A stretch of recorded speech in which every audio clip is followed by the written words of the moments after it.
या आपल्या जागेवरती उभं राहूया आणि आपल्या भक्तिगीताने आपल्या भक्तीला आपण सुरुवात करूया. नमा परममंगला गौरव तुला परमवत्सला.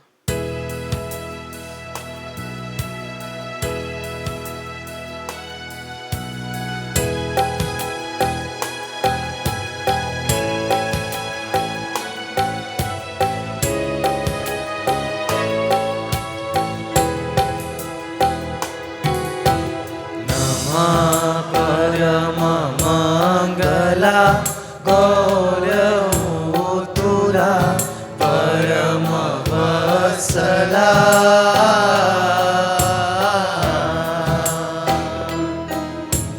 नमः परममंगला गौरव तुला परमवत्सला.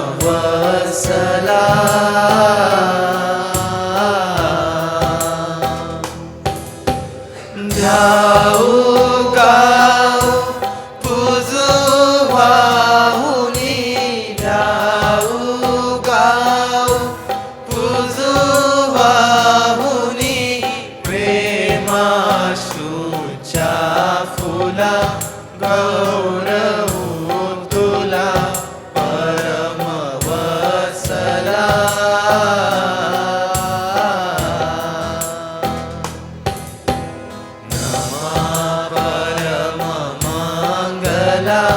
गौरव तुला परमवत्सला.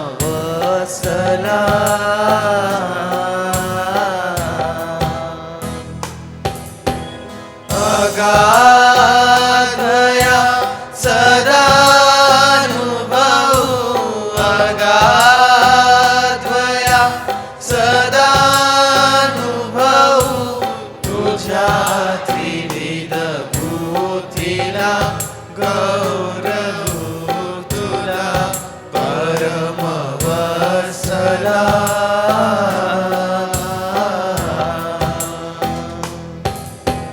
नमः परममंगला गौरव तुला परमवत्सला.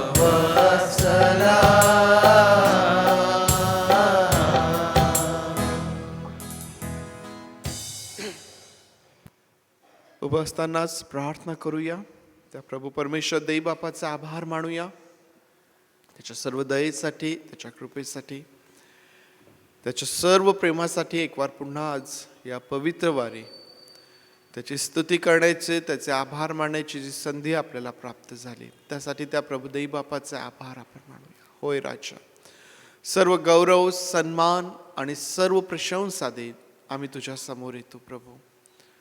आम्ही तुझ्या नावाला उंचावितो प्रभू. पवित्र देई बापा, आम्ही तुझ्या नावाला उंचावितो देई बापा. तूच एक स्तुतीस पात्र परमेश्वर आहे. आम्ही आभार मानतो प्रभू येतवर तुझ्या सर्व सहाय्यासाठी प्रभू, तुझ्या उपकारांसाठी, तुझ्या कृपेसाठी प्रभू, आम्हावरती केलेल्या दयेसाठी पवित्र देई बापा. आम्ही तुझ्या नावाला धन्यवाद देतो. आम्ही तुझ्या नावाला उंचावितो प्रभूचे. मागील आठवडाभर प्रभू तू आम्हा प्रत्येकाची काळजी घेतलीस, आमचा सांभाळ केला पवित्र देई बापा. तू आमचं संरक्षण केलंस प्रभू. आम्ही तुझं मनापासून आभार मानतो पवित्र देई बापा. आम्ही तुझ्या नावाला धन्यवाद, धन्यवाद आणि धन्यवाद देतो प्रभूचे. पवित्र देई बापा, या पवित्र वारी जेव्हा तुझी भक्ती करण्याची ही सुंदर संधी तू आम्हास दिली, आम्ही तुझ्या नावाला धन्यवाद देत, तुझे आभार मानित प्रभू आम्ही तुझ्या समोर येतो. आमची प्रार्थना आहे प्रभू, आम्हा प्रत्येकावर तू दया कर प्रभू. आमच्या अपराधांची आम्हास क्षमा कर आणि तुझ्या उपस्थितीमध्ये आम्ही असताना प्रभू ती तुझी मोकळीकता आम्हा प्रत्येकास अनुभवास येऊ दे प्रभू. आज तुझ्या उपस्थितीमध्ये तुझ्या भक्ती मंदिरात प्रत्येकाला तू विशेष आशीर्वादित कर प्रभू. आणि परमेश्वर देई बापा, तुझ्या उपस्थितीमध्ये असणारे तुझे आशीर्वाद पुन्हा आज एक वार तू आपल्या लेकरांमध्ये होत प्रभूचे. देई बापा, आमची विनंती आहे, जी आमचे प्रियजन दुःखनाईत आहेत, आजारी आहेत, बिछाण्यावर आहेत प्रभू, अशा प्रत्येकावरती तू दया कर परमेश्वर देई बापा. त्यांचं सहाय्य कर, त्यांना उत्तम आरोग्य दे. जी तुझी लेकरं मार्गात आहेत प्रभू, त्यांचं देखील तू सहाय्य कर पवित्र देई बापा. तुझ्या लेकरांचं भक्तीसाठी येणं परत जाणं सुरक्षित आशीर्वादित तू कर प्रभूजी. आजची सर्व भक्ती तर देई बापा, आम्ही तुझ्या आणि केवळ तुझ्या हातांमध्ये सोपवितो प्रभू. तू आम्हाला चालव, तुझं गौरव तू करून घे. तुला धन्यवाद देत ही प्रार्थना आमचा प्रभू येशूच्या नावात मागतो म्हणून तू ऐक. आमेन आमेन. बसूया आपण. गीत गात त्या प्रभू परमेश्वर देई बापाला आपण धन्यवाद देऊया. उपासना संगीतामधून आपल्या सर्वांना येणारं गीत यावेळेस आपण गाऊया. 349 नंबरचं. हे देवा तुझ्या संगती चालाया इच्छितो, लागोच चित्तवरती प्रकाश मागतो.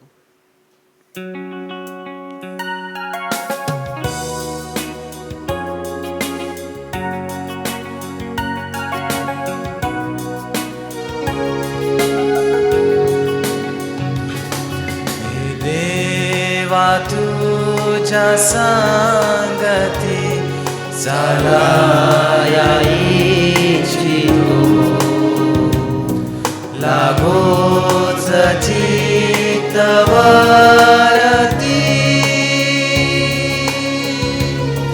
प्रकाश मागतो, प्रकाश मार्ग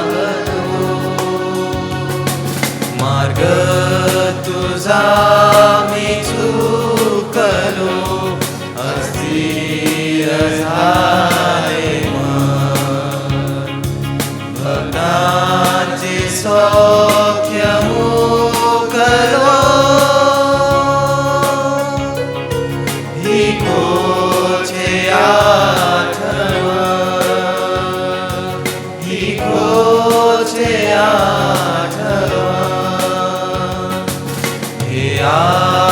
आत्मकृपा दाऊनी आता माघारे, माझ्या दुःखात उरली राहे मनामध्ये, राहे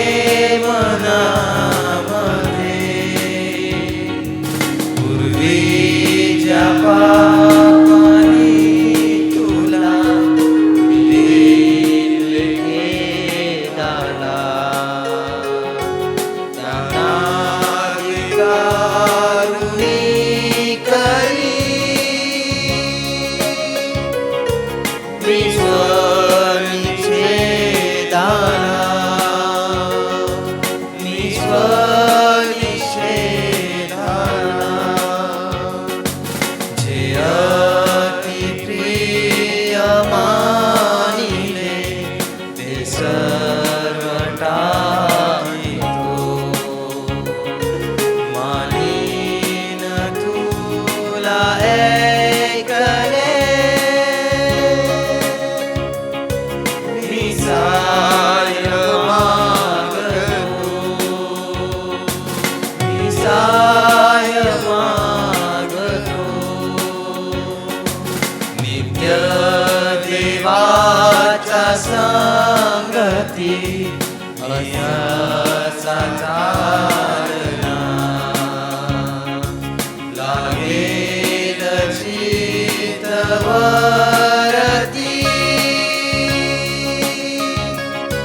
होई प्रकाश, होई प्रकाश.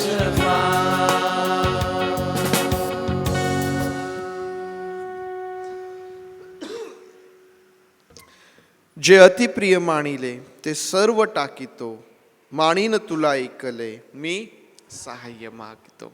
आमच्या जीवनामध्ये अनेक अशा गोष्टी, वस्तू, व्यक्ती असू शकतात की पुष्कळदा ते आमच्या जीवनामध्ये अशा प्रकारचं स्थान प्राप्त करून असतात की कधी कधी हा प्रश्न आमच्या समोर निर्माण होईल की मला कोण जास्त प्रिय आहे, ती व्यक्ती, वस्तू किंवा माझा परमेश्वर. ते गीतकर्ता या ठिकाणी असंच म्हणत आहे की जे अतिप्रिय मानिले ते सर्व टाकितो, मानीन तुला ऐकले. तूच एक ज्याचं स्थान माझ्या जीवनामध्ये सर्वात पहिले आणि सर्वात उंच अशा ठिकाणी आहे. नित्य देवाच्या संगती मी असा चालणार, लागेल चित्तवरती होई प्रकाश फार. तुम्ही आणि मी जेव्हा या 2026 मध्ये वाटचाल करीत आहोत, प्रियांनो, आम्हाला हा निर्णय घेता येतो की आम्ही देवाच्या संगती कसे चालणार आहोत. गीत करता या ठिकाणी म्हणतो की मी असा चालणार, लागेल चित्त वरती. है ना? आठवतो का संदेश? आपले चित्त कुठं लावा? आपलं लक्ष वरील गोष्टींकडे लावा. आणि आमच्यासाठी फार महत्त्वाचं आहे की जेव्हा आम्ही देवाचे लोक आहोत, स्वर्गीय राज्याचे लोक आहोत, त्या वरील गोष्टी मिळवण्याकरिता आमचं लक्ष लागलेलं पाहिजे. आणि ज्यावेळेस वरील गोष्टींकडे आमचं लक्ष लागलेलं आहे, आमचं जीवन जे आहे ते प्रकाशमय अशा प्रकारचं असतं. आणखीन एक गीत गाऊया, आपल्या सर्वांना येईल. 658 नंबरचं, देवराया आम्ही मिण. 658 नंबर.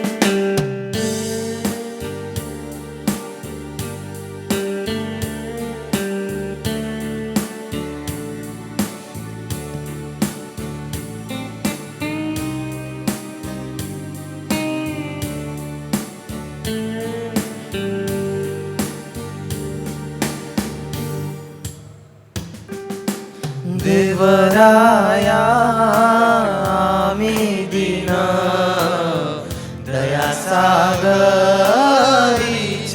मीन. देवराया आम्ही दीन, दया सागरीचे मीन.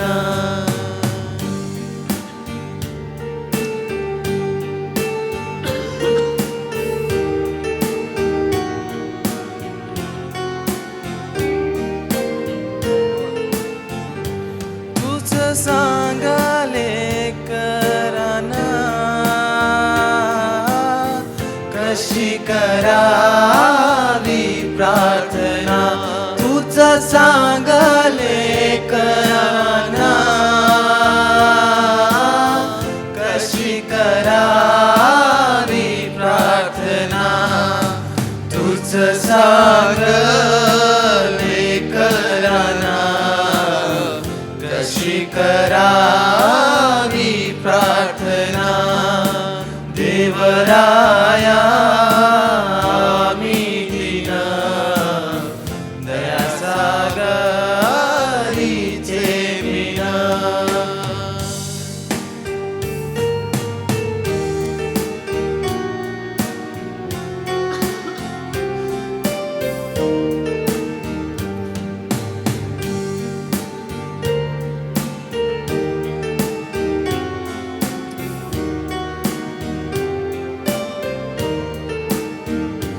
तुझा आशीर्वाद व्हावा, जीव त्या माझी रंगावा. तुझा आशीर्वाद व्हावा,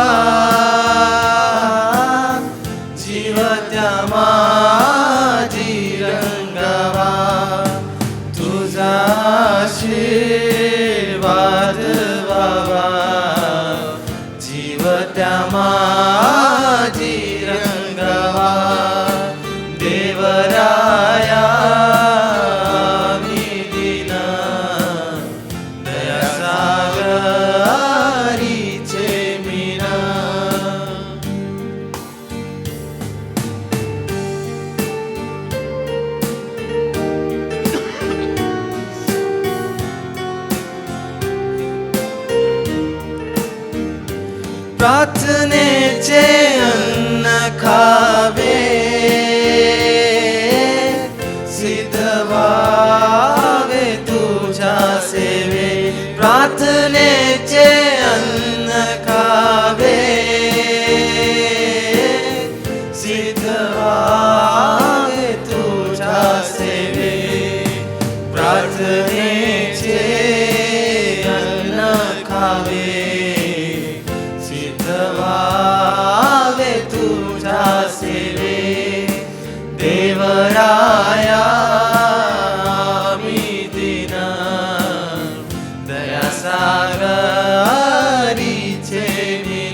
पवित्र शास्त्रामधून एक स्तोत्र वाचूया. स्तोत्र संहिता 96 आपल्याला वाचायचं. उपकार स्तुतीचं हे गीत आहे, साम 96. स्तोत्रकर्ता यामध्ये या प्रकारे म्हणतो की, हे सर्व पृथ्वी परमेश्वराचे गुणगान कर, परमेश्वराचे गुणगान करा, त्याच्या नावाचा धन्यवाद करा, त्याने केलेल्या तारणाची घोषणा प्रतिदिवशी करा. राष्ट्रांमध्ये त्याचे गौरव, सर्व लोकांमध्ये त्याची अद्भुत कृत्ये जाहीर करा. कारण परमेश्वर थोर व परमस्तुत्य आहे. सर्व देवाहून त्याचेच नाव धरणे योग्य आहे, त्याचेच भय धरणे योग्य आहे. कारण राष्ट्रांचे सर्व देव केवळ मूर्ती आहेत. परमेश्वर तर आकाशाचा निर्माण करता आहे. मान व महिमा त्याच्या समोर आहेत. सामर्थ्य व सौंदर्य त्याच्या पवित्र स्थानी आहे. अहो मानवकुलांनो, परमेश्वराचे गौरव करा, परमेश्वराचे गौरव करा व त्याचे सामर्थ्य वाखाणा. परमेश्वराच्या नावाची थोरवी गा, अर्पण घेऊन त्याच्या अंगणात या. पवित्रतेच्या शोभेने परमेश्वराची उपासना करा. हे सर्व पृथ्वी त्याच्या पुढे कंपायमान हो. राष्ट्रांमधील लोकांना विदित करा की परमेश्वर राज्य करतो. जग स्थिर स्थापलेले आहे, ते डळमळत नाही. तो सरळपणे लोकांचा न्याय करेल. आकाश हर्ष करो, पृथ्वी उल्हास करो, समुद्र व त्यातील सर्व काही गर्जना करोत, शेत व त्यातील सर्व काही उत्सव करोत. मग वनातील सर्व झाडे परमेश्वरासमोर आनंदाचा गजर करतील, कारण तो आला आहे. पृथ्वीचा न्याय करायला तो आला आहे. तो न्यायीपणाने जगाचा व सत्यतेने लोकांचा न्याय करेल. परमेश्वर देवबाप ही वचने आपणाकरिता आशीर्वादाची करोत. स्तोत्रसंहिता 96, ज्यामध्ये स्तोत्रकर्ता परमेश्वराचे उपकार स्तुती करण्याकरिता आम्हास सांगत आहे. परमेश्वराचे गुणगान करा, त्याच्या नावाचा धन्यवाद करा आणि त्याने केलेल्या तारणाची घोषणा प्रति दिवशी आम्हाला करायची आहे. परमेश्वराचं गुणगान करणे, परमेश्वराचं स्तवन करणे आणि परमेश्वराची सेवा करण्याकरिता, त्याच्या तारणाची घोषणा प्रतिदिवशी करण्याकरिता हा जो स्तोत्रकर्ता आहे या ठिकाणी आम्हाला उत्तेजन देतो. या स्तोत्रामध्ये स्तोत्रकर्ता जेव्हा आम्हाला परमेश्वराची उपकार स्तुती करण्याकरिता तो सांगतो, प्रामुख्याने कोणत्या गोष्टींसाठी आम्हाला परमेश्वराची उपकार स्तुती आमच्या जीवनामध्ये करायची आहे. आम्हाला माहिती आहे की आमच्या जीवनामध्ये परमेश्वराची उपकार स्तुती करण्याकरिता वेगवेगळे क्षेत्र आम्हाला दिसून येतील किंवा ज्या वेगवेगळ्या गोष्टी आम्हाला दिसून येतात ज्याकरिता आम्ही परमेश्वराची उपकार स्तुती आमच्या जीवनामध्ये करू शकतो. आमच्या जीवनामध्ये त्याचं जे प्रेम आहे, त्याची जी दया आहे, त्याची जी कृपा आहे, त्याचे जे अनुभव आमच्या जीवनामध्ये आहे, या सर्व गोष्टींसाठी आम्ही आमच्या जीवनामधून परमेश्वराची उपकार स्तुती करीतो. या स्तोत्रामध्ये स्तोत्रकर्ता जो आहे ना, तो प्रामुख्याने देवाचं जे अगाध असं सामर्थ्य आहे, त्या सामर्थ्याकरिता आम्हाला परमेश्वराचं गुणगान करायला सांगतो. या स्तोत्रामध्ये स्तोत्रकर्ता जो आहे आम्हाला परमेश्वराचं स्तवन, त्याचं गुणगान करण्याकरिता सांगतो, कारण तो न्यायी परमेश्वर आहे. या दोन गोष्टी या स्तोत्रामध्ये आम्हाला प्रामुख्याने दिसून येतात.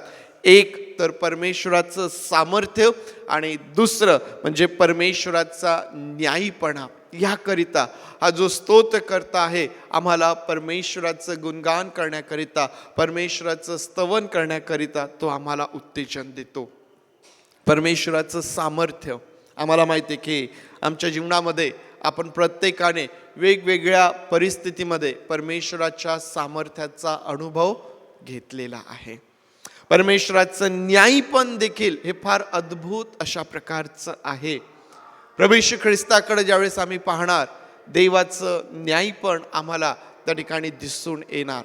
आम्हाला माहिती आहे की जगामध्ये जरी सर्व प्रकारचं वाईट आमच्या अवतीभोवती आहे आणि मग मनुष्याला हा प्रश्न पडतो की देवा असं का, पण तू परमेश्वर आहे जो न्यायी परमेश्वर आहे. आणि असं म्हटलेलं आहे, कारण तो आला आहे पृथ्वीचा न्याय करायला, तो आला आहे, तो न्यायपणाने जगाचा व सत्यतेने लोकांचा न्याय करणारा परमेश्वर आहे. देव बापाच्या या सर्व अद्भुत गोष्टींसाठी तुम्ही आणि मी निरंतर त्या परमेश्वराची उपकार स्तुती आपल्या जीवनामधून करू शकतो.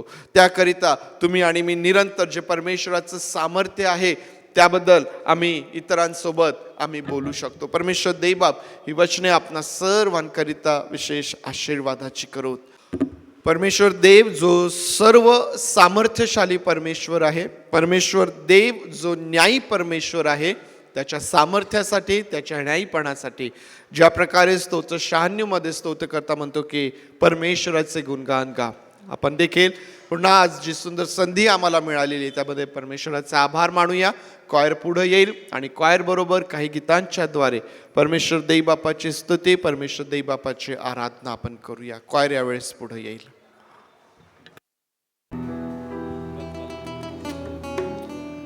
सर्वांना सलाम.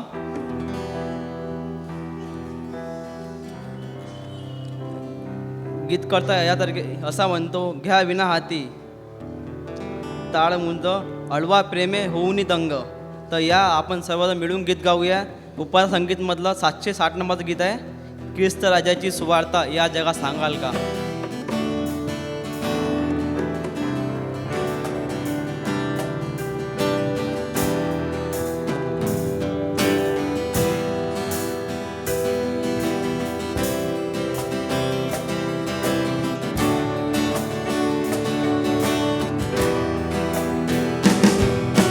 ख्रिस्त राजाची सुवार्ता या जगात सांगाल का.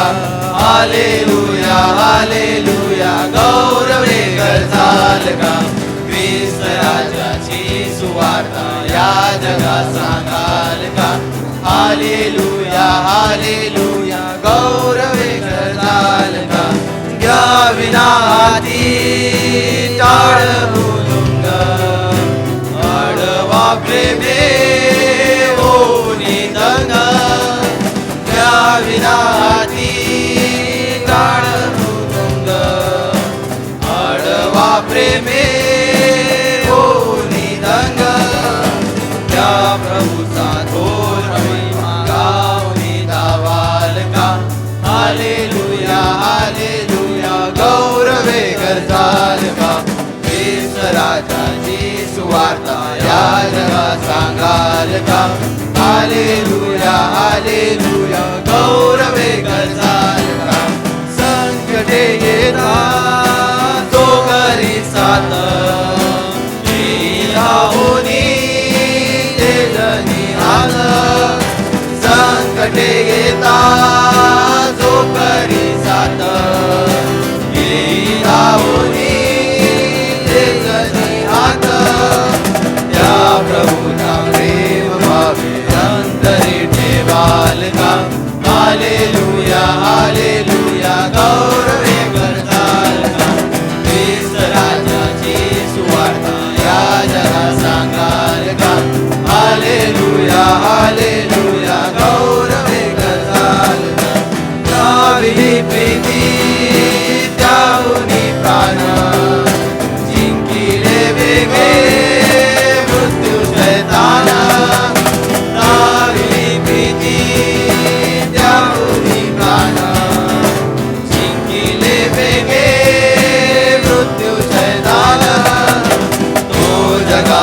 तारणारा ख्रिस्त हा सांगाल का.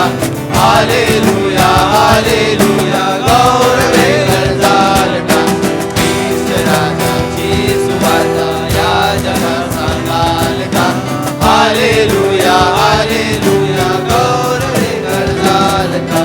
या ख्रिस्ती या भारांत यावी सामाध्या सौख्य निदान.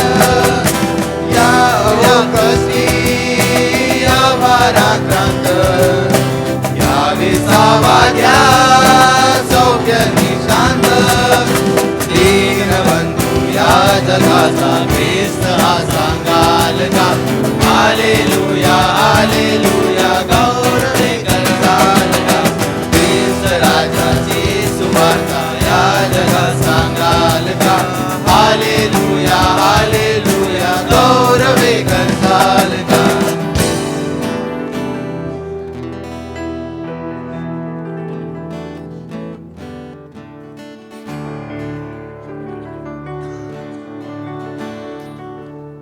दुसरं गीत आपण म्हणूया येशूजी येशूजी तुम्ही हमारे. नवीन गीत आहे. आपण प्रयत्न करू शकता बोलण्याचा.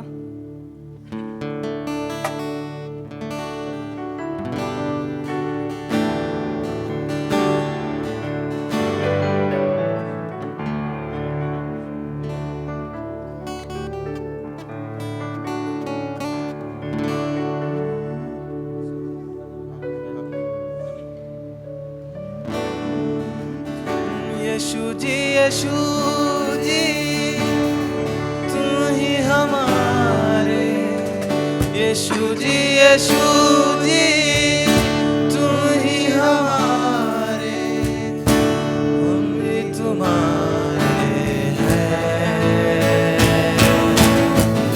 तुम भी हमारे हैं तुम भी हमारे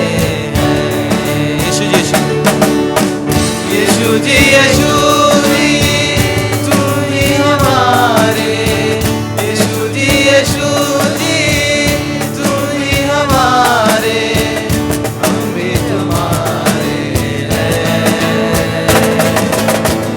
तुम भी हमारे हैं तुम भी हमारे हैं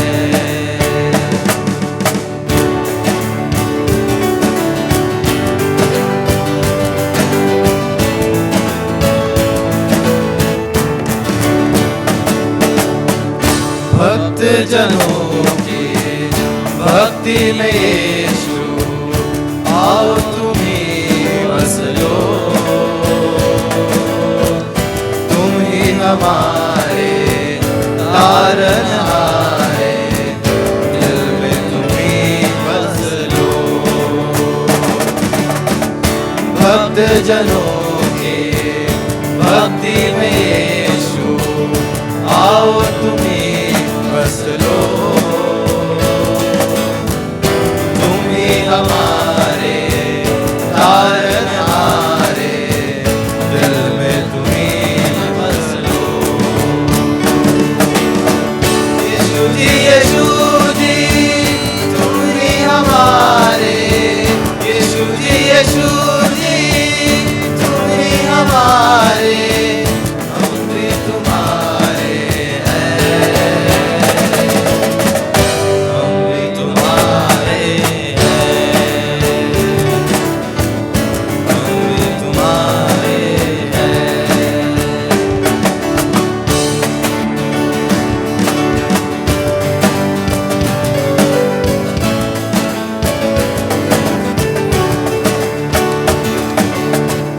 दामन को तेरे छूकर प्रभु जी पाक में हो जाओ मैं हूँ अधूरा तेरे छुअन से पूरा मैं हो जाऊं दामन को तेरे छूकर प्रभु जी पाक में हो जाऊं मैं हूँ अधूरा तेरे छुअन से पूरा मैं हो जाऊं यशुजी यशुजी तुम भी हमारे यशुजी यशुजी तुम ही हमारे हम भी तुम्हारे हैं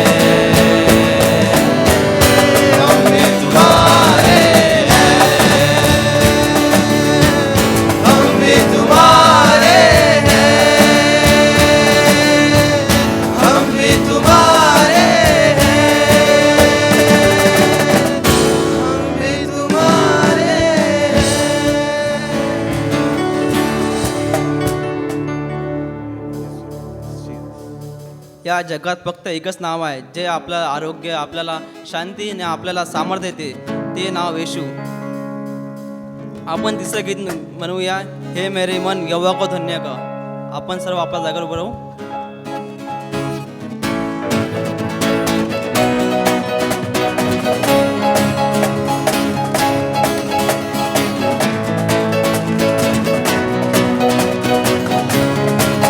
है मेरे मन यहोवा को धन्य धन्य कहो. है मेरे मन यहोवा को धन्य धन्य कहो. जो कुछ भी मुझ में है उसको धन्य कहो. है मेरे मन यहोवा को धन्य धन्य कहो. है मेरे मन यहोवा को धन्य धन्य कहो.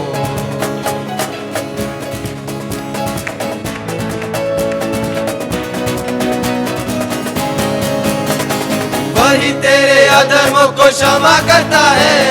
वही तेरे रोगों को चंगा करता है. वही तेरे अधर्मों को क्षमा करता है. वही तेरे रोगों को चंगा करता है. Hallelujah hallelujah. तेरे को ना सोने से बचाता है. मेरे मन यहोवा को धन्य धन्य कहो. है मेरे मन यहोवा को धन्य धन्य कहो.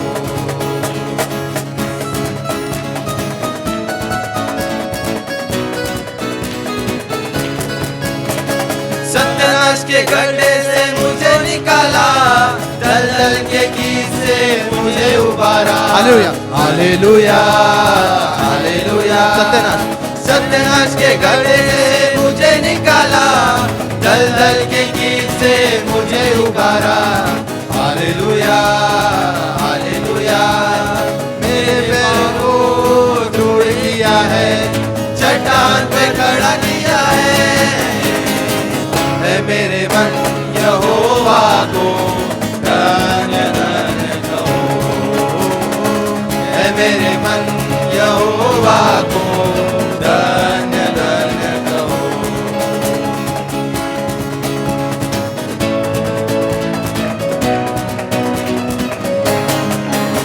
हे यहोवा के दूतों उसको धन्य कहो. है सारी सृष्टि उसको धन्य कहो. धन्य हो धन्य हो. यहोवा के दूतों उसको धन्य कहो. है सारी सृष्टि उसको धन्य कहो. धन्य हो धन्य हो. उसके राज्य के सब स्थानों में यहोवा को धन्य कहो. है मेरे मन यहोवा को धन्य धन्य कहो. है मेरे मन यहोवा को धन्य धन्य कहो. जो कुछ भी मुझ में है उसको धन्य कहो. है मेरे मन यहोवा को धन्य धन्य कहो. है मेरे मन यहोवा को धन्य धन्य कहो. है मेरे मन यहोवा को धन्य कहो. है मेरे मन यहोवा को धन्य कहो. कहते रहो कहते रहो कहते रहो कहते रहो.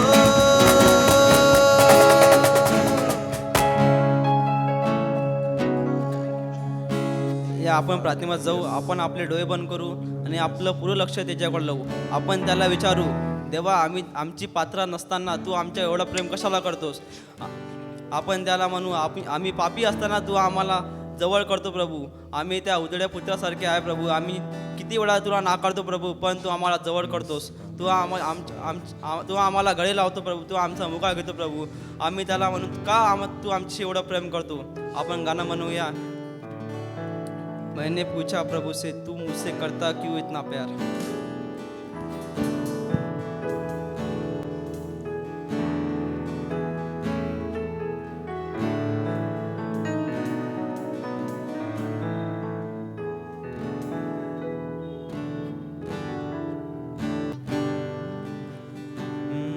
मैंने पूछा प्रभु से तू क्यों करता मुझसे इतना प्यार.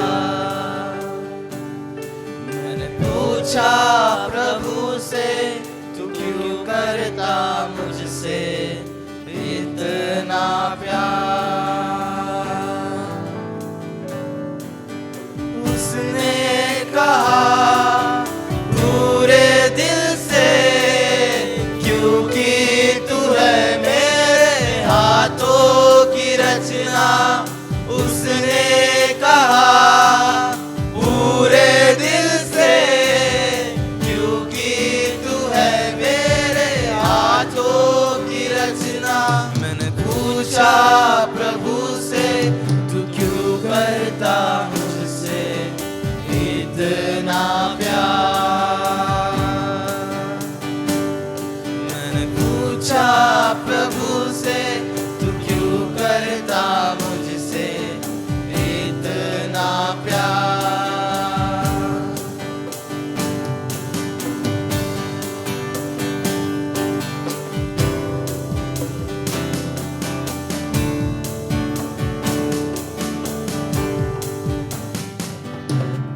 तेरी राहों पर चलते चलते कई बार मेरे कदम भटक गए.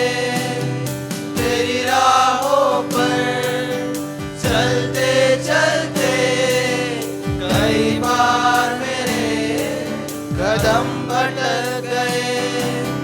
फिर भी ना छोड़ा तूने हाथ मेरा. फिर भी ना छोड़ा तूने हाथ मेरा.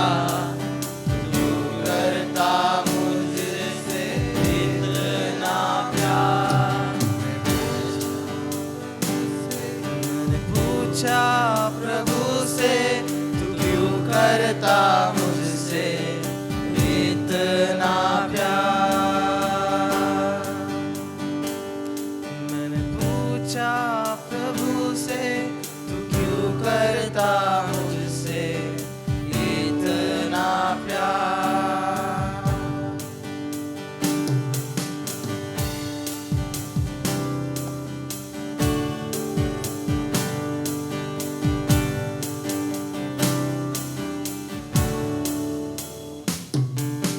कई बार तुम्हें खुशी देनी चाहिए. गम के अलावा कुछ ना दिया. कई बार तुम्हें खुशी देनी चाहिए. गम के अलावा कुछ ना दिया. फिर भी ना छोड़ा तूने हाथ मेरा. फिर भी ना छोड़ा तूने हाथ मेरा.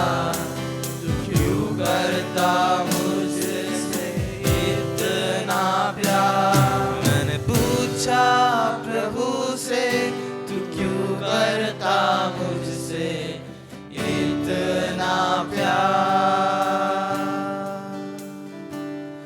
मैंने पूछा प्रभु से तू क्यों करता मुझसे इतना प्यार. धन्यवाद धन्यवाद करतो देवा तुझ्या नावाला. तू आम्हाला इथं उपस्थित केलं देवा. तुझे उपकार मानतो देवा. देवा आम्ही प्रार्थना करतो प्रभू. तू आमच्या एवढं प्रेम करतो. तू आमच्यावर एवढं दया करतो. तुझ्या नावाला आम्ही धन्यवाद करतो प्रभू. प्रभू आम्ही प्रार्थना करतो. आम्ही जी स्तुती ममा केली प्रभू तू आपल्या स्वकरणात ते ग्रहण कर प्रभू. आम्ही प्रार्थना करतो प्रभू. इथं उपस्थित असल्यानं सर्वांना प्रभू तू आपल्या हाती घे प्रभू. त्यांच्या इच्छा मनोकामना जाणणार पिता तू आहेस प्रभू. त्यांचे तू सर्व गरजा तू पुरे कर प्रभू. आम्ही प्रार्थना करतो प्रभू, जे येण्याच्या मार्गात आहे प्रभू त्यांचे मार्ग तू उघड प्रभू. जे येऊ शकले नाही प्रभू त्यांना तू येण्याचं मन दे प्रभू. आम्ही प्रार्थना करतो प्रभू, जे वचन येणार प्रभू त्या वचनाद्वारे तू आमच्याशी बोल प्रभू. तुझ्या जे उद्देश आहे प्रभू ते आम्हाला कळू दे प्रभू. आणि त्या वचनानुसार आम्ही चाललो, आम्ही त्याची सुवार्ता आम्ही जगाला सांगा असं त्याच्या योग्य तो आम्हाला बनव प्रभू. आम्ही प्रार्थना करतो प्रभू, या चर्चवर तो आपला आशीर्वाद ठेव प्रभू. ही लहानशी विनंती आमचा तारक उदारक प्रभू येशू ख्रिस्त याच्या नावाने मागतो म्हणून तू ऐक. आमीन.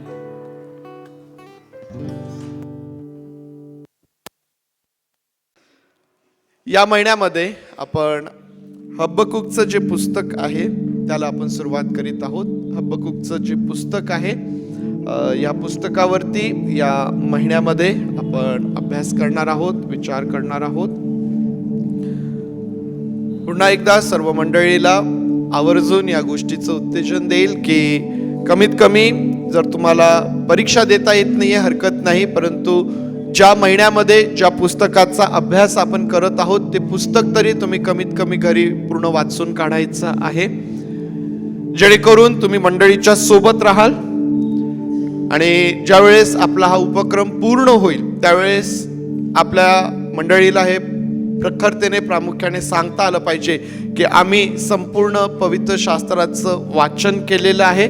केवळ वाचनच केलं असं नाही तर त्यावरती अभ्यास देखील आम्ही केलेला आहे, हे आपल्याला सांगता आलं पाहिजे. आणि म्हणून ज्या पुस्तकाचा अभ्यास आपण करत असतो, कमीत कमी ज्यांना परीक्षा देणं शक्य होत नाही त्यांनी आपल्या घरी ते पुस्तक, मग ते जुन्या करारातलं असोत किंवा नव्या करारातलं, ते वाचून काढायचं आहे.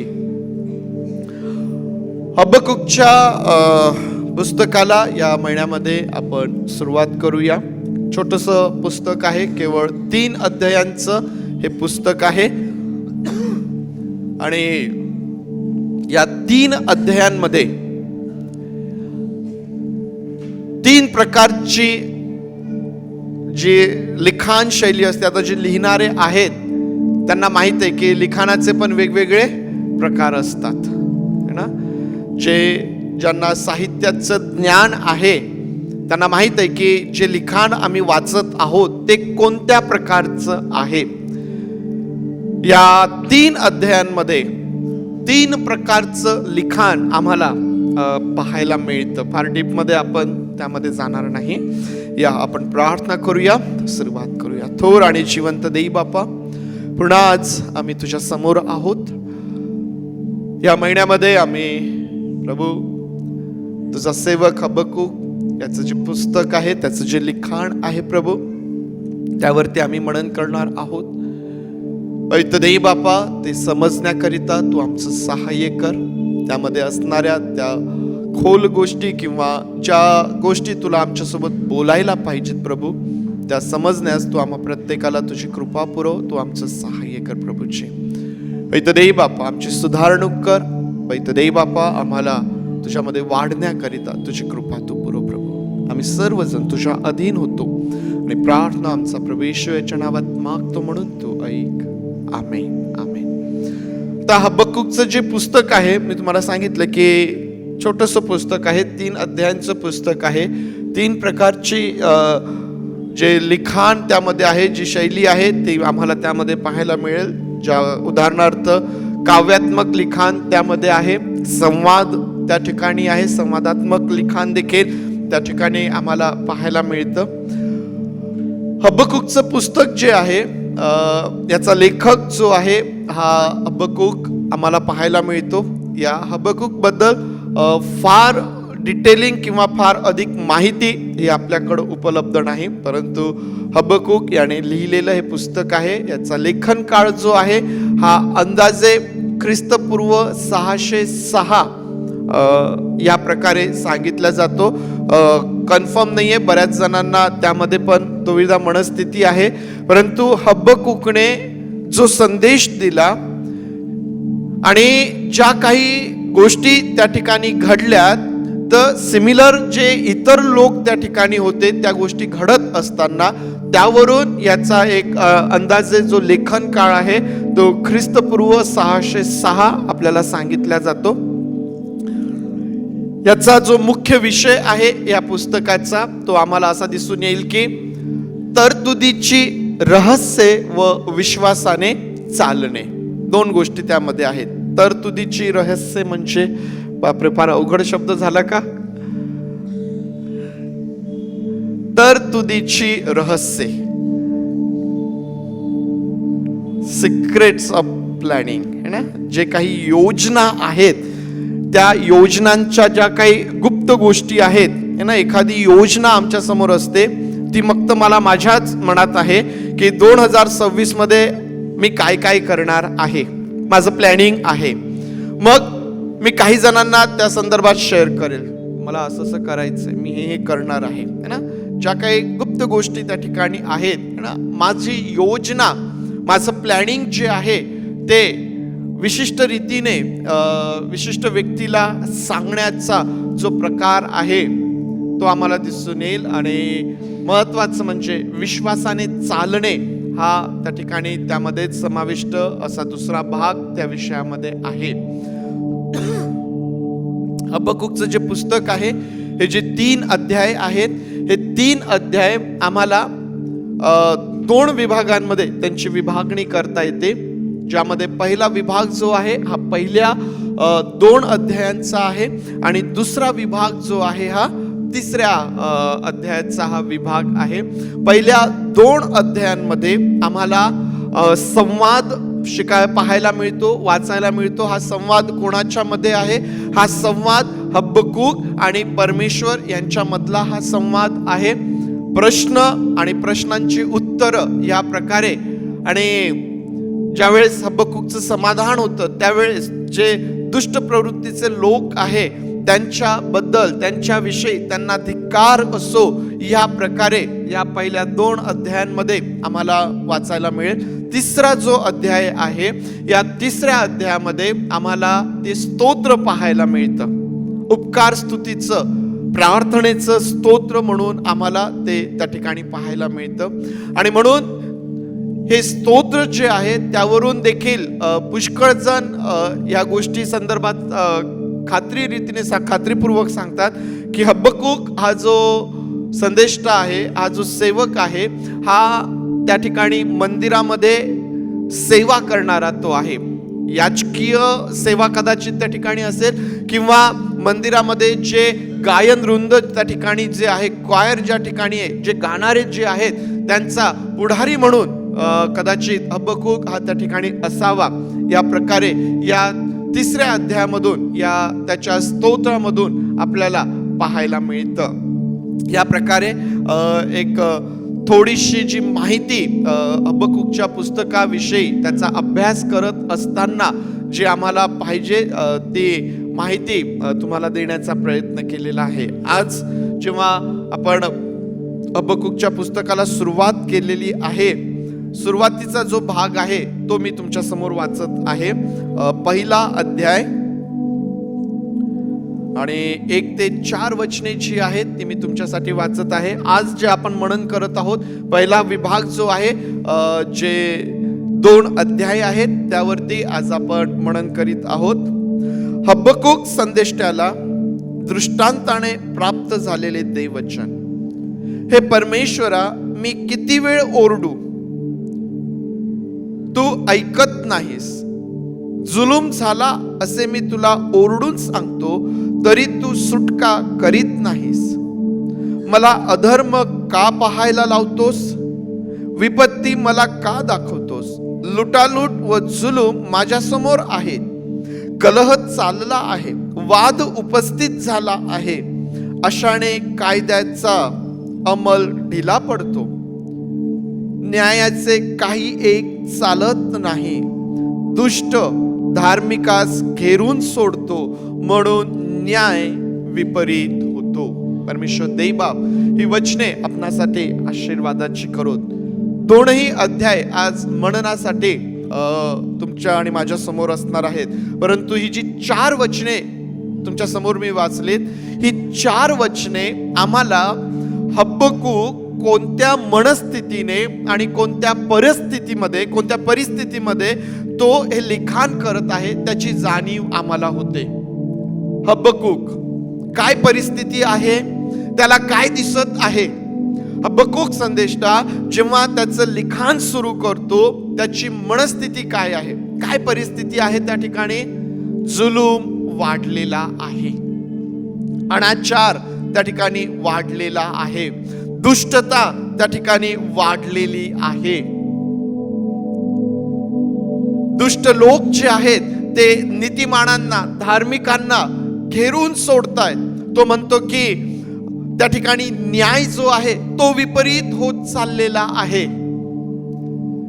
समाजाची, त्या लोकांची बिघडलेली जी अवस्था आहे, जी परिस्थिती आहे, ती आम्हाला या 4 वचनांमध्ये दिसून येते. आणि हबक्कूक म्हणतो की हे परमेश्वरा, मी तुला ओरडून सांगत आहे, मी तुला आरोळी मारत आहे, परंतु तू माझं ऐकत नाहीस. परमेश्वर ऐकत नाहीये, परिस्थिती समोर काही चालत नाहीये. यावरून हबक्कूक संदेष्टाची मनस्थिती आणि त्याची परिस्थिती काय आहे हे आम्हाला पाहायला मिळतं. प्रियांनो, एक लक्षात येईल आपल्याला की या जगाची जी परिस्थिती, जी अवस्था आहे ना, ही आरंभापासून या प्रकारचीच आम्हाला दिसून येते. आजही आम्ही काय म्हणतो, आज आम्ही असं म्हणतो का की परिस्थिती फार चांगली आहे, आमच्या भोवतालचं वातावरण खूप चांगलं आहे, धार्मिकतेची वृद्धी झालेली आहे, है ना, योग्य त्या प्रकारचा न्याय होत आहे. आजही आम्ही काय बोलतो, ज्या गोष्टी हबक्कूक संदेष्टा आम्हाला सांगतो, आजही आम्हाला त्याच गोष्टी आपल्याही या प्रेझेंटमध्ये, या वर्तमानमध्ये पाहायला मिळतात. सर्व प्रकारचा अनाचार, सर्व प्रकारचा भ्रष्टाचार, सर्व प्रकारचं वाईट जे आहे ते वाढत चाललेला आहे.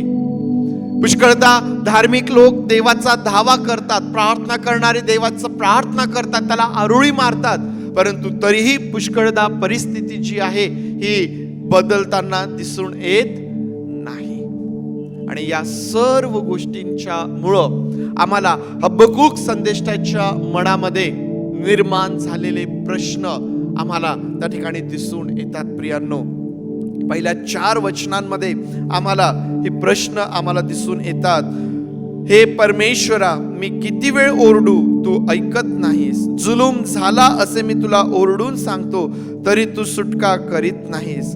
मला अधर्म का पाहायला लावतोस, विपत्ती मला का दाखवतोस. लुटालूट व जुलूम माझ्या समोर आहे. का परमेश्वरा तू मला या गोष्टी दाखवतोस.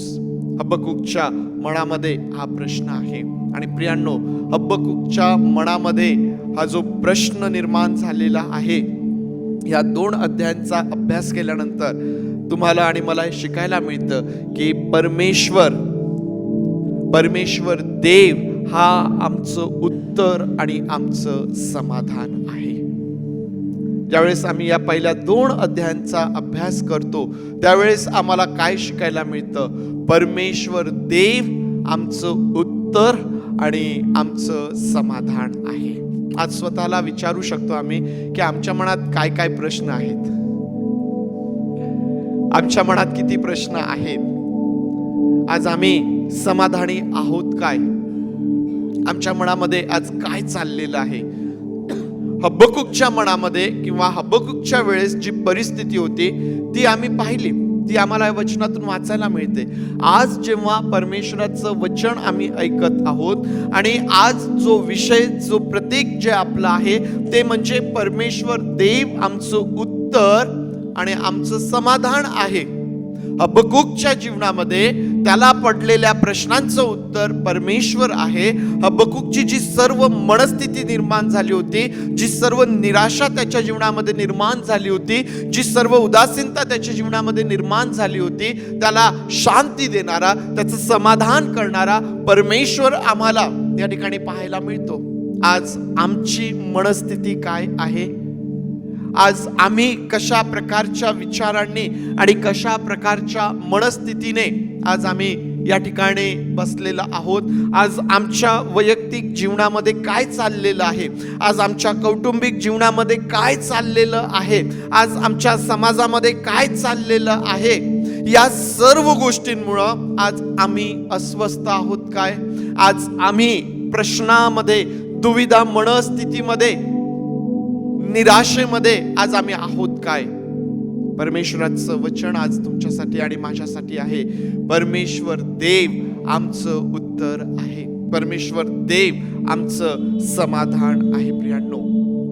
आणि म्हणून आज या विषयावरती मनन करत असताना माझी खात्री आहे की परमेश्वर देव ज्याने हबक्कूकचं समाधान केलं, ज्याने हबक्कूकला शांती दिली, तो आमच्याही प्रश्नांचं उत्तर देणारा, आमचंही समाधान करणारा आमचा प्रभू परमेश्वर तो आहे. प्रियांनो, ज्यावेळेस आम्ही असं म्हणतो की परमेश्वर देव आमचं उत्तर आणि आमचं समाधान आहे, का बरं बाबा? जगामध्ये इतर पर्याय नाहीयेत का प्रश्नांची उत्तरं मिळवण्याची, शांती, समाधान मिळवण्याची? जगामध्ये अनेक गोष्टी दिसतील. तुम्ही तरुण लेकरांना एखादा प्रश्न विचारा, त्यांना त्या प्रश्नाचं उत्तर नाही आलं तर ते काय करतात सांगा बरं? तुम्हाला जर एखाद्या प्रश्नाचं उत्तर नाही आलं तर काय करता तुम्ही? गुगल करणार. AI काय काय आहेत ते बाबा, खूप काय काय प्रकार निघालेले आहेत. प्रश्नांची उत्तरं मिळवण्याची अनेक माध्यमं आज जगामध्ये दिसून येतात, परंतु ती उत्तरं आम्हाला शांती किंवा समाधान देतील याची काही खात्री नाही. एकच, आणि तो म्हणजे परमेश्वर देव. जेव्हा तो आमच्याशी बोलतो, जेव्हा तो आमच्या प्रश्नांचं उत्तर देतो, जेव्हा तो आम्हाला शांती देतो, त्यावेळेस मनुष्याला खऱ्या शांतीचा, त्या समाधानाचा अनुभव आपल्या जीवनामध्ये येतो. प्रियांनो, आम्हाला आमचा परमेश्वर देव जो आहे ना, हा परमेश्वर देव त्याच्या विचारांमध्ये आणि त्याच्या कार्यामध्ये आम्हाला निराळा असा दिसून येतो. निराळा म्हणजे समजतो ना, वेगळा. तो जगापेक्षा वेगळा आहे, तो मनुष्यापेक्षा वेगळा आहे. त्याचे विचार आणि त्याच्या कल्पना हे आमचे विचार आणि आमच्या कल्पनांपेक्षा फार कमी आहेत, फार लहान आहेत. बरोबर आहे? परमेश्वराचे विचार, परमेश्वराच्या कल्पना या आमच्या विचारांपेक्षा, आमच्या कल्पनांपेक्षा फार कमी आहेत. फार नाही आहात तुम्ही, सोबत आहात. पुष्कळ उंच आहेत नाही का? त्याचे विचार, त्याच्या योजना, त्याच्या कल्पना ज्या आहेत ना, त्या फार उंच आहेत. मनुष्याला त्या पुष्कळदा समजत नाहीत, पुष्कळदा आम्हाला त्यांचं आकलन होत नाही. परंतु आम्हाला हे माहीत आहे की आमचा परमेश्वर देव त्याच्या विचारांमध्ये आणि त्याच्या सर्व कृतीमध्ये हा फार उंच आणि न्यायी आणि विश्वासू असा परमेश्वर आम्हाला तो दिसून येतो. हबक्कूक ज्याने परिस्थितीकडे पाहिलं आणि परमेश्वराला तो आरोळी करतोय, परमेश्वर उत्तर देत नाहीये, सर्व प्रकारची दुष्टता वाढत चाललेली आहे, त्याची मनस्थिती बिघडत चाललेली आहे. अशा परिस्थितीमध्ये परमेश्वर देव हा हबक्कूकला त्याच्या प्रश्नाचं उत्तर देतो. हबक्कूक म्हणतो असं कुठवर चालणार आहे असं, आणि मग परमेश्वर देव काय करणार आहे हे तो हबक्कूकला सांगतो. हबक्कूक पहिला व्यक्ती आहे का की ज्याला परमेश्वर सांगत आहे की तो आता काय करणार आहे ना? अगदी आरंभापासून आम्हाला दिसून येतं की परमेश्वराचा न्याय मनुष्यावर कसा येणार आहे हे देव आरंभापासून प्रगट करत आलेला आहे. जेव्हा नोहाच्या काळामध्ये परमेश्वराचा न्याय मनुष्यावरती येणार होता, देवाने आधीच सांगितलं. हबक्कूकच्या दिवसांमध्ये परमेश्वर आता काय करणार आहे, देवाचा न्याय दुष्टांवरती कसा येणार आहे, दुर्जनांवरती कसा येणार आहे, देव हबक्कूकला सांगतो. आपल्या आजच्या वर्तमान काळामध्ये देवाचा न्याय मनुष्यावर कसा येणार आहे हे देवाने आपल्याला सांगितलेलं आहे का? सांगितलेलं आहे का? काय उत्तर द्यावं, थोडासा कठीण प्रश्न आहे. पण तो आम्हाला माहित आहे की या परिस्थितीमध्ये देखील देवाने आपल्याला सांगितलेलं आहे की देवाचा न्याय मनुष्यावरती कसा येणार आहे. वचन फार स्पष्ट ना. वचन काय सांगतं? न्याय होऊन चुकला आहे. काय झालेलं आहे? देवाने आपल्या पुत्राला या जगात पाठवलं, परंतु मनुष्याने कशाची निवड केली? अंधाराची निवड केली. न्याय होऊन चुकलेला आहे. जितक्यांनी त्याच्यावर त्याचा स्वीकार केला, म्हणजे त्याच्या नावावरती विश्वास ठेवला, तितक्यांना देवाची मुले होण्याचा अधिकार मिळालेला आहे. न्याय प्रियांनो, या ठिकाणी ज्या वेळेस परमेश्वर देव हबक्कूकला सांगतो की परमेश्वर काय करणार आहे, परमेश्वर देव म्हणतो की जी सर्व परिस्थिती बिघडलेली आहे, माझे लोक जे माझं ऐकत नाही, जे सर्व प्रकारच्या वाईटामध्ये आपलं जीवन जगत आहे, सर्व प्रकारच्या दुष्टतेमध्ये आपलं जीवन जगत आहे, त्यांच्यावरती मी एक बलाढ्य राष्ट्र घेऊन येत आहे.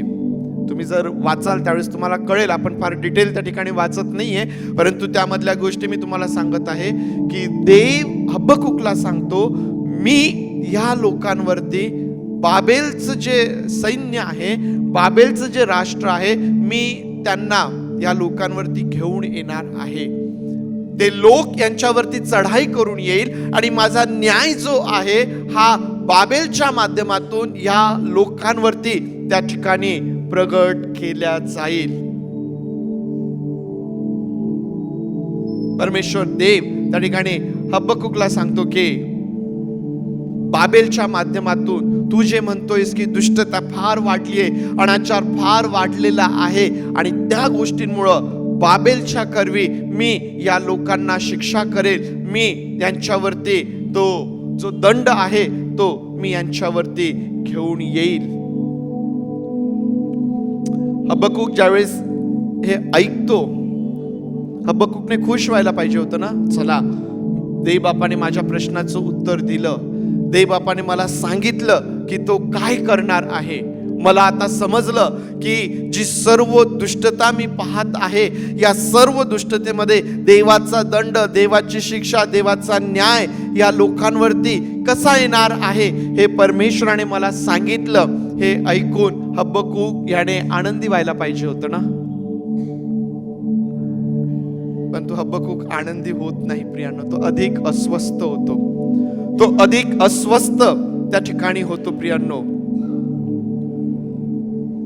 आणि त्याचं अस्वस्थ होण्याचं कारण माहिती काय आहे?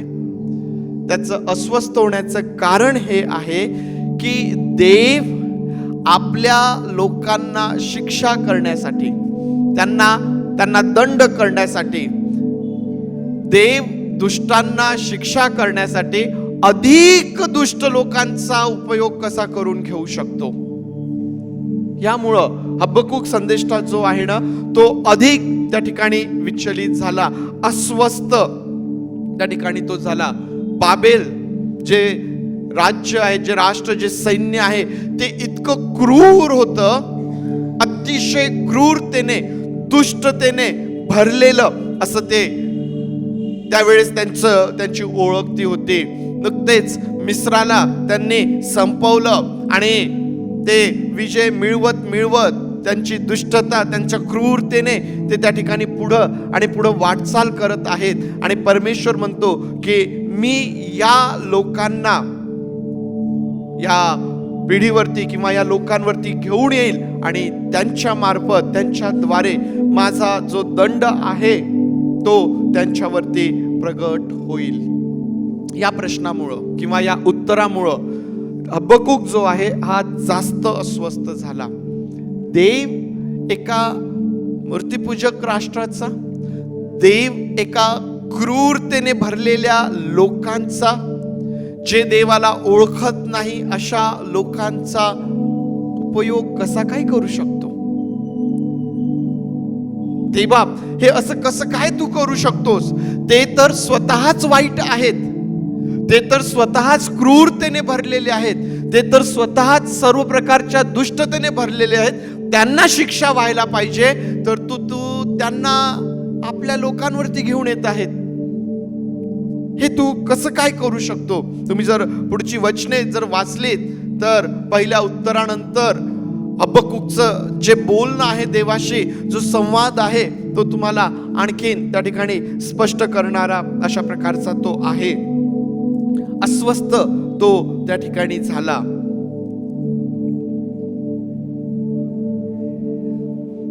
तुम्हाला सांगितलं की पुष्कळदा आपल्याही मनामध्ये, आपल्याही जीवनामध्ये अशा प्रकारच्या प्रश्नांना आम्ही पाहतो की प्रभू हे कसं काय, तू हे कसं करू शकतोस, हे कसं होऊ शकतं. आमच्या अवतीभोवतीची परिस्थिती आणि आमचे जे अनुभव आहेत है ना, पुष्कळदा ते आम्हाला आमच्या मनामध्ये या प्रश्नांना निर्माण करतात की देवा तू हे कसं काय करू शकतोस. परमेश्वर देव हे कसं काय करू शकतो. तू आज मला तुम्हाला या गोष्टीचं उत्तेजन द्यायचं आहे प्रियांनो, की पुष्कळदा आम्हाला देवाचे विचार आणि देवाची कृती समजत नाही, परंतु तरीही आम्ही परमेश्वरावरती सर्व भिस्त टाकू शकतो. आम्हाला जरी समजत नसलं तरीही आम्ही आमच्या परमेश्वर देवावरती सर्व गोष्टींसाठी अवलंबून राहू शकतो. प्रियांनो, सर्व गोष्टींसाठी आम्ही परमेश्वरावरती अवलंबून राहू शकतो.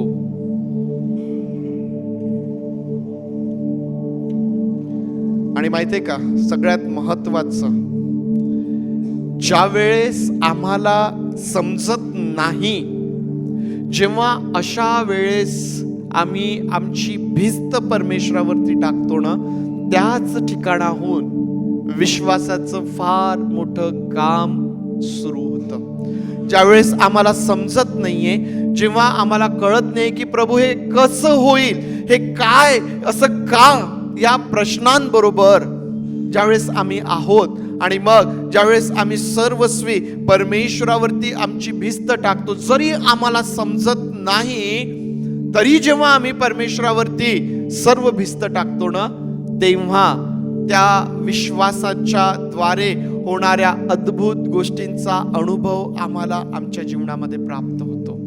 तुम्ही पहा, अब्राहमाचा विचार करा. ज्यावेळेस देवाने अब्राहमाला सांगितलं की मी सांगेल त्या ठिकाणी जा, अब्राहमाला एकाच वेळेस देवाने सगळ्या गोष्टी प्रगट केल्यात का? त्याला माहित होतं का की परमेश्वर त्याला कुठं कुठं घेऊन जाणार आहे? नव्हतं माहित. परंतु तरीही अब्राहमाने काय केलं? परमेश्वरावरती विश्वास ठेवला.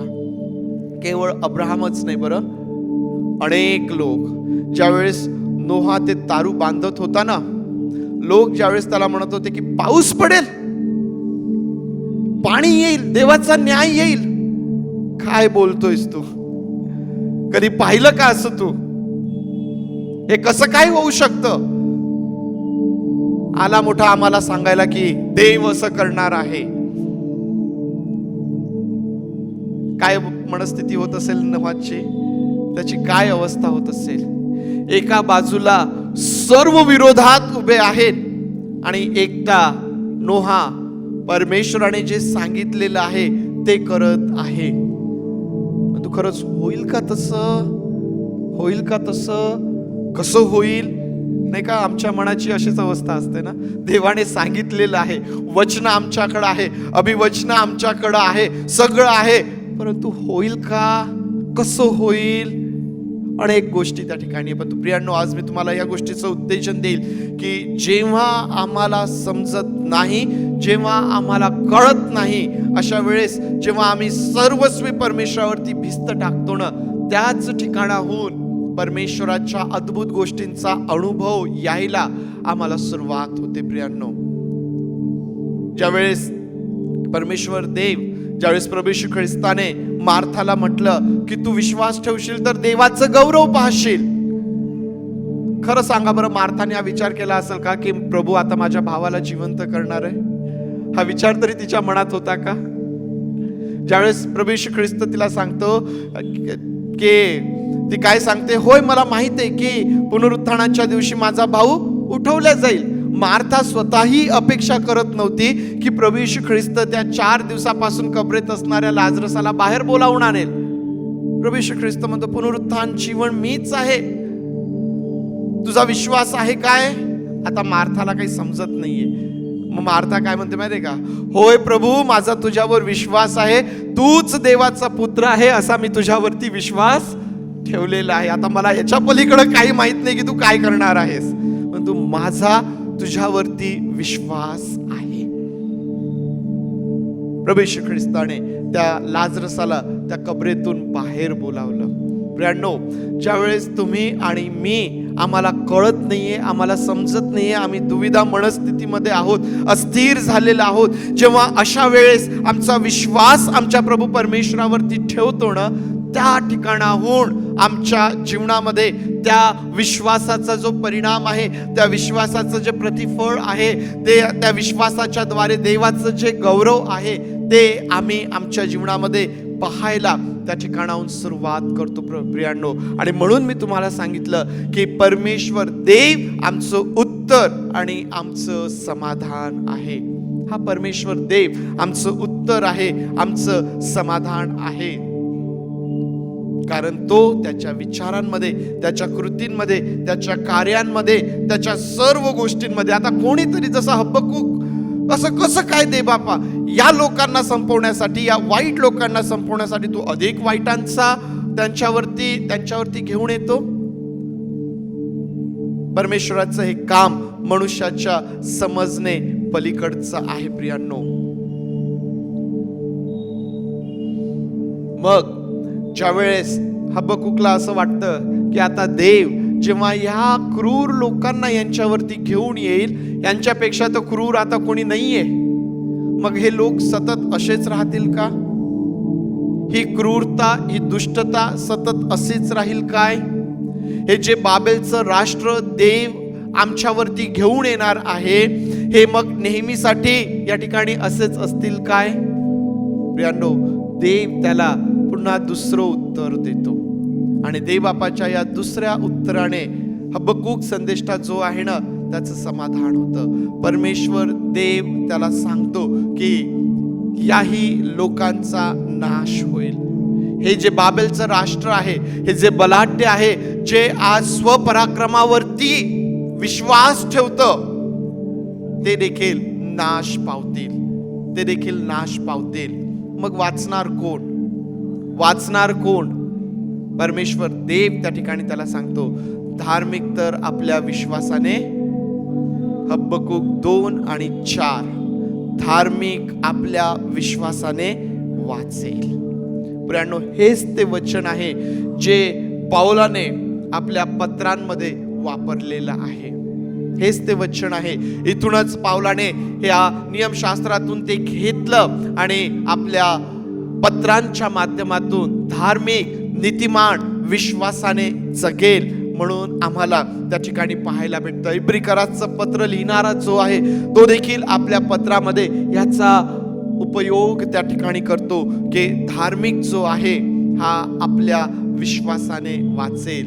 देवाला तुमची आणि माझी काळजी आहे, म्हणून तो आमचं उत्तर आणि आमचं समाधान आहे.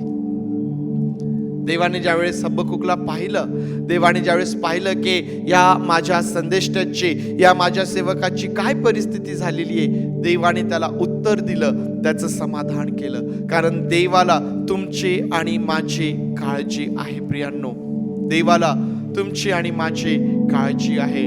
स्तोत्रकर्ता फार स्पष्टपणे म्हणतो की देवाचे कान जे आहेत ना, ते धार्मिकांच्या हाकेकडे लागलेले असतात.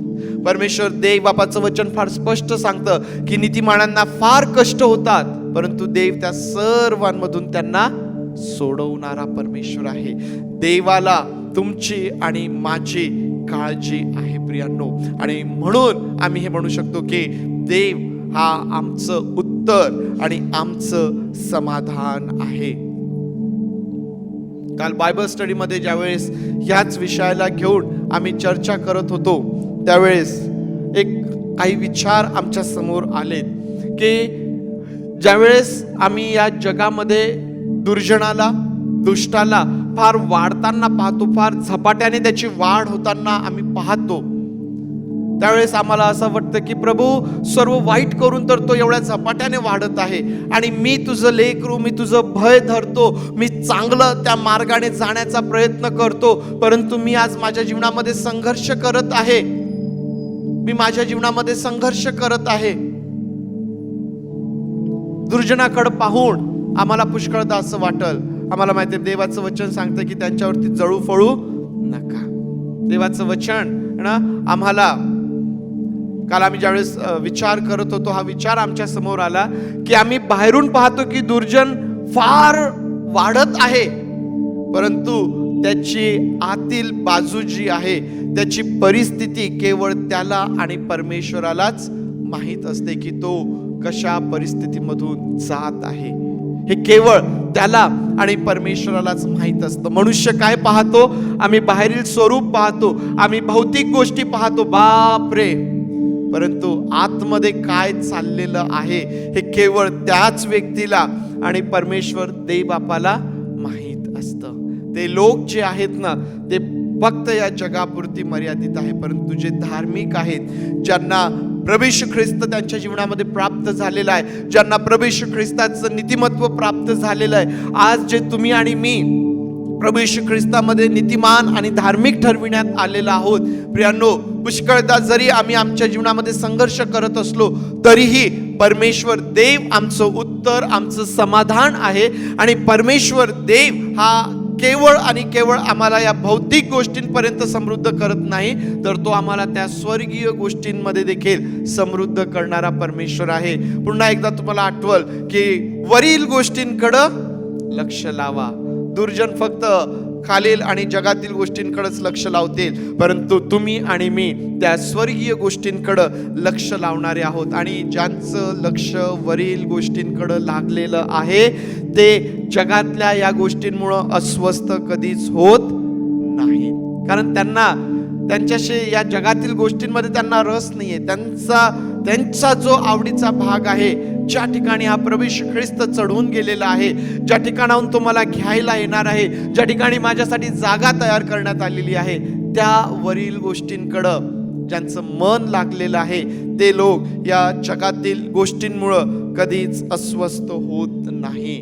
ते त्यांच्या जीवनामध्ये स्थिर आणि समाधानी आम्हाला दिसून येतात. या जगातील गोष्टींमध्ये ते गुंतून राहत नाही.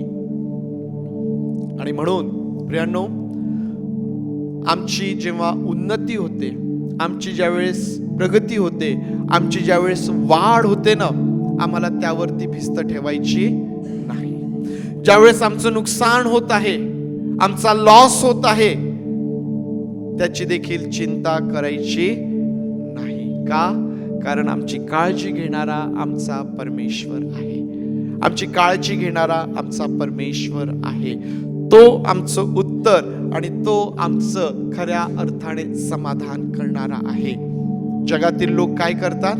प्रगती होत आहे काय? फार आनंदी आहे. लॉस होत आहे का? नुकसान होत आहे का? दुःखी आहे. देवाच्या लोकांचं तसं नाही है ना. आमची वाढ होत आहे ती देखील देवापासून, देवाच्या गौरवासाठी आहे.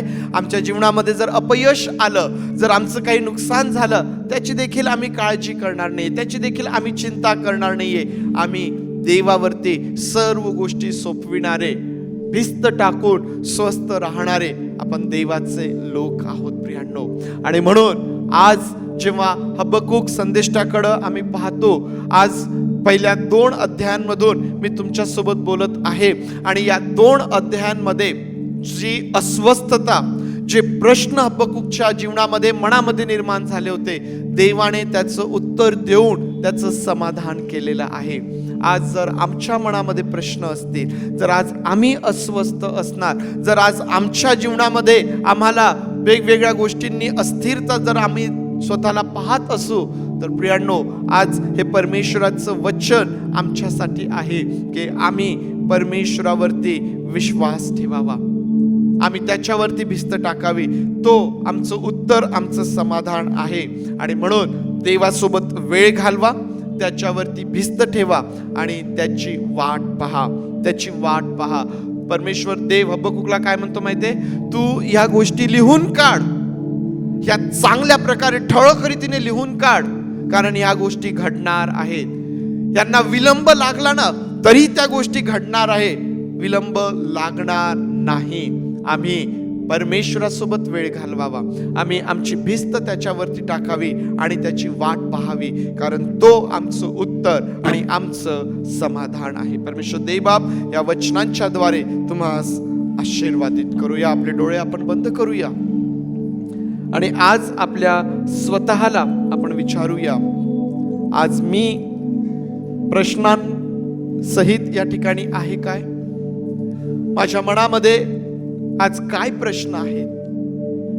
माझं वैयक्तिक जीवन असेल, माझं कौटुंबिक जीवन असेल, माझं सामाजिक जीवन असेल, माझं काही एक चालत नाहीये, मला काही करता येत नाहीये, निराशा, अस्वस्थता जर आज आमची आहे, तर प्रियांनो, देव न्यायी परमेश्वर आहे. तो त्याच्या विचारांमध्ये, त्याच्या कृतींमध्ये निराळा जरी आहे तरीही तो विश्वासू आणि न्यायी परमेश्वर आहे. आज आम्ही सर्व गोष्टींसाठी त्याच्यावरती भिस्त टाकू शकतो, स्वस्थ राहू शकतो. तो आमचं उत्तर आहे, तो आमचं समाधान करणारा, आम्हाला खरी शांती देणारा आहे. आमच्या वैयक्तिक अडचणी असतील, आम्ही निरंतर प्रार्थनेमध्ये असो, भिस्त ठेवा परमेश्वरावरती, त्याच्यावरती भिस्त ठेवा. पवित्र देव बापा, आज आम्ही सर्वजण तुझ्या समोर आहोत प्रभू. पवित्र देव बापा, हबक्कूकच्या वेळेस जी परिस्थिती होती, आजही तीच परिस्थिती आम्हाला दिसून येते. ज्या प्रकारे तू हबक्कूकला उत्तर दिलंस, ज्या प्रकारे तू त्याचं समाधान केलंस, या दुष्ट जगामध्ये आम्ही असताना, वेगवेगळ्या प्रश्नांना घेऊन, वेगवेगळ्या गोष्टींमुळं अस्थिर, दुविधा मनस्थिती आमची असताना, अशांत आम्ही असताना, प्रभू या समयी तुझी शांती दे. सर्व गोष्टींसाठी तुझ्यावरती भिस्त टाकण्याकरिता, तुझी वाट पाहण्याकरिता पवित्र देव बापा तू आमचं सहाय्य कर प्रभू. पवित्र देव बापा तू आमचं सहाय्य कर. पवित्र देव बापा, आम्ही सर्वजण स्वतःला तुझ्या हातांमध्ये सोपवितो प्रभू. होय पवित्र देव बापा, तुझ्या शांतीसाठी, पवित्र देव बापा तू देत असलेल्या या उत्तरांसाठी, पवित्र देव बापा जे समाधान तू आमचं करतोयस प्रभू, त्यासाठी आम्ही तुझं मनापासून आभार मानतो. प्रार्थना आमचा प्रभू येशूच्या नावात मागतो म्हणून तू ऐक. आमेन, आमेन. आपण सर्वजण उभं राहूया, प्रभूने शिकवलेली प्रार्थना करूया. हे आमच्या स्वर्गातील बापा, तुझे नाम पवित्र मानले जाव, तुझे राज्य येऊ, जसे स्वर्गात तसेच पृथ्वी. तुझ्या इच्छेप्रमाणे आमचे रोजची भाकर आज आम्हास दे, आणि जसे आम्ही आमच्या ऋण्यास ऋण सोडले आहेत, तसेच तो आमचे ऋणे आम्हास सोड, आणि आम्हास परीक्षेत आणू नकोस, तर आम्हास वाईटापासून सोडे. कारण की राज्य, सामर्थ्य आणि गौरव हे सर्व काळ तुझीच आहे. आमेन.